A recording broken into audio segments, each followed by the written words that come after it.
কলি মার্কাকে আপনারা জয়যুক্ত করবেন, 12 তারিখ ভোট দিবেন।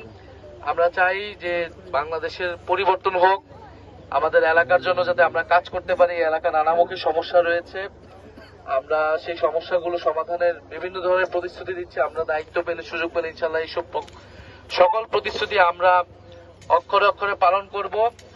এবং আমরা চাই যে বাংলাদেশের নতুন প্রজন্ম সামনে আসুক, নতুন দিনের রাজনীতি শুরু হোক। আপনারা এবারের ভোট সেই সুযোগটা আমাদেরকে করে দিচ্ছে। এবারের ভোটের পাশাপাশি সংসদ নির্বাচনের পাশাপাশি গণভোটও হবে। আপনারা অবশ্যই গণভোটে হাতে ভোট দিবেন।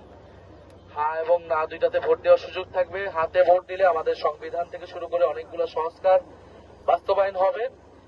এই সংস্কার বাস্তবায়নের মধ্য দিয়ে আমরা বাংলাদেশ কিন্তু পরিবর্তিত হবে। ফলে এবারে নির্বাচন একটি ঐতিহাসিক নির্বাচন, বাংলাদেশের দেশ পরিবর্তনের নির্বাচন। ফলে সেই নির্বাচনে আপনারা অবশ্যই ভোট কেন্দ্রে আসবেন এবং 12 তারিখ শাপলাগুলিতে আপনারা আমাদের জন্য দোয়া রাখবেন, ভোট দিবেন এবং গণভোটে হ্যাঁ দিবেন। ইনশাল্লাহ আমরা আপনাদেরকে সাথে নিয়ে এলাকাটাকে আমরা একটা বসবাসযোগ্য এলাকা হিসেবে গড়ে তুলবো, যাতে এখানে সকল ধরনের মানুষের যে সুযোগ সুবিধা থাকে সেই সুযোগ সুবিধা নিশ্চিত আমরা করতে পারবো। দুর্নীতি, সন্ত্রাস, চাঁদাবাজ মুক্ত ইনসাফ ভিত্তিক একটা বাংলাদেশ আমরা প্রতিষ্ঠা করতে চাই। আপনারা আমার জন্য সেই দোয়া রাখবেন ইনশাআল্লাহ। আসসালামু আলাইকুম।